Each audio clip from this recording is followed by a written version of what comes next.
यहाँ भागवत जी के पाठ प्रारंभ हुए हैं। लगभग 180 पाठ यहाँ बैठे हैं। आज श्रीमद् भागवत जी की 180 पाठ यहाँ पर बैठे हैं और 180 भक्तों ने ये भागवत जी के पाठ बिठाए हैं। आप सभी में से आपने मन बनाया कि हमें भी इस कार्तिक के माह में श्रीमद् भागवत जी की पोथी बिठालनी चाहिए, तो आपने अपने हाथ बढ़ाए और आपके माध्यम से आज यहाँ 180 पाठ, 180 यजमान के सबके अपने स्वतंत्र पाठ बैठे हैं। उनके अपने कल्याण के लिए, उनके पूर्वजों की शांति के लिए, उनके उत्थान, उनके उद्धार के लिए। एक छोटी सी बात कह के मैं विप्र वाणी श्रवण करूंगा। कल परसों ही हमसे किसी ने प्रश्न कर लिया कि महाराज जी ये पितृ क्या है। हम लोग सुनते हैं पितृ नाराज चल रहे हैं, पितृ दोष चल रहा है। आप लोगों ने भी सुना होगा, कोई कहता है पितृ दोष चल रहा है, आप शांति करिए। ये पितृ दोष क्या है, ये पितृ है क्या, क्या है ये? तो एक छोटी सी वाणी आप तक पहुंचाऊं, ये पितृ क्या है। देखिए, जो हमारे पूर्वज हैं, हमारे पिता के पिता के पिता के पिता, ये लोग जब चले जाते हैं इस धराधाम को छोड़कर, तो किसी कारणवश इनकी मुक्ति नहीं होती। जैसे आप सरकारी व्यक्ति हैं, सरकारी पद पर हैं, तो कई बार जब आपका प्रमोशन होता है ना, तो कई बार आपके बैकग्राउंड को देखकर आपका प्रमोशन रुक जाता है। लोग कहते हैं आपका बैकग्राउंड ठीक नहीं है। आपका प्रमोशन होते होते कभी कभी किसी कारणवश रुक जाता है कि नहीं? हाँ, उसी प्रकार जो हमारे पूर्वज हैं, इनकी मुक्ति भी कई बार होते होते रह जाती है। और जब इनकी मुक्ति, मोक्ष होते होते रह जाता है, क्यों रह जाता है? क्योंकि इनके जीवन में कुछ इनसे त्रुटियां हो गई, जाने अनजाने में कुछ पाप हो गया। तो जब पाप हो गया तो क्या हुआ? फिर उनका मोक्ष रुक गया। मोक्ष रुका तो क्या हुआ? प्रमोशन रुक गया। फिर वो पितृलोक में आ गए। पितृलोक भी एक स्थान है, जैसे मृत्यु लोक है, पाताल लोक है, ऐसे पितृलोक है दक्षिण में। हमारे पितृ कहाँ रहते हैं? दक्षिण दिशा की ओर। तो पितृलोक है, सारे हमारे पूर्वज, हमारे दादा परदादा सब उस पितृलोक में चले जाते हैं। कौन लोग? जो मोक्ष को प्राप्त नहीं हुए, किसी कारणवश जो हो गए मोक्ष को, वो तो मोक्ष हो गया, पर किसी कारणवश ना हुआ, कोई गलती हो गई होगी उनसे, कोई पाप हो गया होगा उनसे, तो उनका मोक्ष रुक गया। फिर वो पितृलोक चले गए। भाई थोड़ा हविंग। फिर वो पितृलोक चले गए। फिर क्या हुआ? फिर वो आपकी तरफ देखते हैं, अर्थात अपने बच्चों की तरफ, अपनी संतान। सच्चिदानंद रूपाय। भागवत के प्रारंभ में, भागवत में 18,000 श्लोक, 335 अध्याय, 12 स्कंध निहित हैं। इस भागवत में हर श्लोक में और हर शब्द में कृष्ण है, और उस शब्द श्लोक का हर अर्थ ही राधा है। भागवत का हर श्लोक कृष्ण स्वरूप है और भागवत के हर श्लोक का अर्थ राधा स्वरूपा है। भागवत, भागवत 4 अक्षरों को मिलाने से भागवत की उत्पत्ति हुई है। भाग का अर्थ क्या है? भाग के कहे खुल जात भाग जीवन के। आप भागवत का केवल भा अक्षर भी श्रवण कर लें तो जीवन के सोए हुए भाग्य उदय हो जाते हैं, जाग जाते हैं। भाग्य खुल जाना जिसे कहते हैं, भा शब्द से ही भाग्य उदय हो जाता है। गा के कहे से गुमान मिट जाता है। गुमान मीन्स अहंकार। गा शब्द से अहंकार चला जाता है। भागवत श्रवण करने से भाग्य खुलता है, भागवत श्रवण करने से अहंकार जाता है।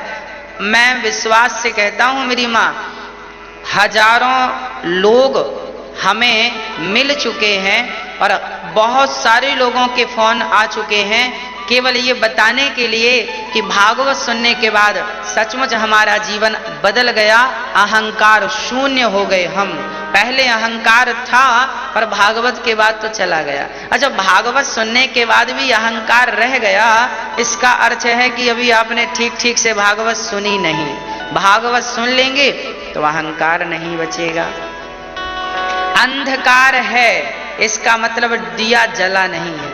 दीपक जल जाएगा तो अंधकार स्वतः ही मिट जाएगा। उसी प्रकार भागवत का ज्ञान का दिव्य दीपक जल जाएगा तो अहंकार का अंधकार तो मिट ही जाएगा। और अहंकार अभी बना है इसका मतलब अभी ठीक से दिया जला नहीं है। जलाइए।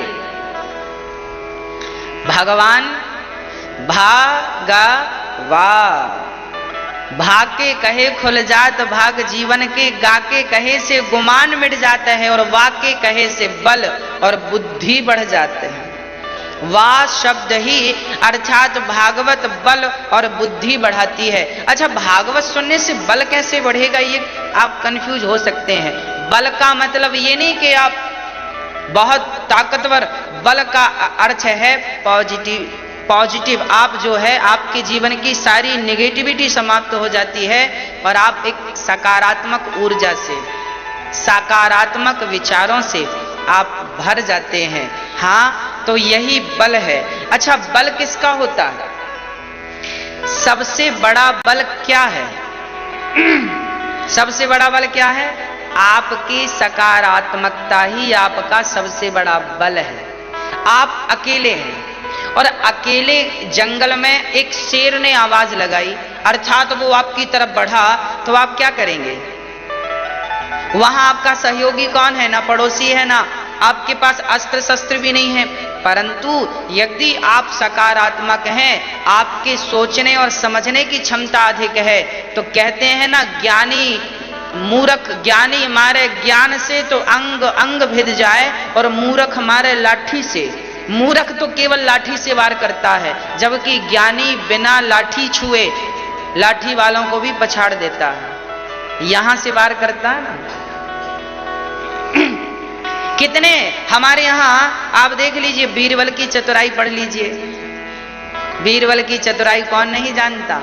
ना लाठी उठाते हैं, ना अस्त्र उठाते हैं, सामने वाले को पछाड़ देते हैं अपनी चतुराई से। हमारे यहाँ तेलानी रामा भी हुए हैं, अपनी चतुराई से पछाड़ दिया उन्होंने बड़े बड़े दिग्गजों को। तो वाकई भागवत जो है आपको बलशाली करती है, आपको पॉजिटिव बनाती है, आपको विकसित करती है। आपको अत्यधिक विकसित होना है तो भागवत की शरण में आइए। भागवत आपकी मानसिकता को विकसित कर देगी, सोचने का नजरिया बदल देगी, समझने का नजरिया बदल देगी, देखने का नजरिया बदल देगी। भागवत विकसित करती है, भागवत छोटे से बड़ा बनाती है। भागवत कहती है कि तू भगवान है। अभी आप अपने आप को क्या समझते हैं? इंसान। पर भागवत कहती है ना ना, तुम इंसान नहीं हो, तुम्हारे भीतर परमात्मा है, तुम उसे पहचानो तो सही। अर्थात भागवत छोटे से आपको बड़ा बनाना चाहती है, पर विडंबना तो यह है कि लोग बड़ा बनना चाहते ही नहीं, वो छोटे ही रहना चाहते हैं। तो वाकई कहे बल बुद्धि बढ़ जाती है, भागवत आपको बड़ा करती है। भागवत आपको कितना बड़ा करती है मैं आपको बताता हूं। आपकी मां कितनी है? एक। पिता कितने हैं? एक। भाई कितने हैं? 2 4 6। बहन कितनी है? 2 4 6 बस। और चिलम बनाता तो चिलम जलती है, और जो से पीता है वो भी जलता है। चिलम भी जलती है और जो से पीता है वो भी जलता है। पर तूने घड़ा बनाया, मैं भी ठंडा हूं, जो इसका जल पीता है वो भी शीतलता को प्राप्त होता है। तेरे विचार बदले, मेरी जिंदगी बदल गई। क्या अर्थ है इसका? जिंदगी तब बदलती है जब विचार बदलते हैं। इसलिए भागवत आपके विचार बदलने की सामर्थ्यता रखती है। भागवत विचार बदलती है, सोचने समझने की का नजरिया बदलती है। हाँ, तो विचार बदलेंगे तो जीवन बदलेगा। आप कहते हैं महाराज जी हम बड़े परेशान हैं, महाराज जी हम बहुत परेशान हैं। परेशान क्यों हैं? क्योंकि आपने अपने विचार नहीं बदले। विचार बदल दीजिए ना। कांटों के बगीचे में रहोगे तो कांटों जैसा बन के ही रहना पड़ेगा ना। अब आप कांटों के बगीचे में रहो और कहो कि कांटे की खनक ना लगे, कांटा लगे ना। भाई कांटों के बगीचे में हो तो कांटा तो लगेगा। तो क्या करना है? कांटों के बगीचे को आप फेंक नहीं सकते। कांटों के बगीचे को मत बदलिए, कांटों के बीच में रहने की आदत बना लीजिए आप। हमें जमाना नहीं बदलना, अपने आप को बदलना। जब आप कांटों के बीच में रहने के लिए माइंड से बिल्कुल रेडी हो जाएंगे, कोई बात नहीं कितने चुभेंगे। हाँ अच्छा, आप नंगे पांव चलते हैं ना तो 100 कदम चलेंगे छाले पड़ जाएंगे, हाँ या ना। अधिक से अधिक 1000 कदम चलेंगे छाले पड़ जाएंगे आपको। परंतु जो नंगे पांव चलता है वो तो 10 किलोमीटर चल ले तो छाले नहीं पड़ते। क्यों?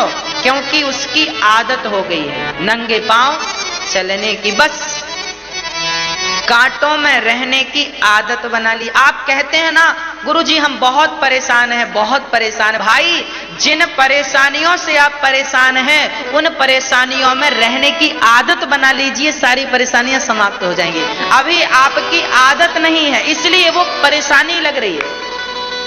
हा? भाई नए व्यक्ति के पास आप जाएंगे तो थोड़ी सी हिचक तो होगी, आदत नहीं है ना उसके पास रहने की। पर रहते रहते रहते क्या होगा? आदत हो जाएगी। जब आदत हो जाएगी आप एक्सेप्ट कर लेंगे तो फिर समस्या नहीं होगी। समस्याएं तब तक हैं जब तक आप उसे एक्सेप्ट नहीं करते। आपके जीवन में जितनी समस्याएं हैं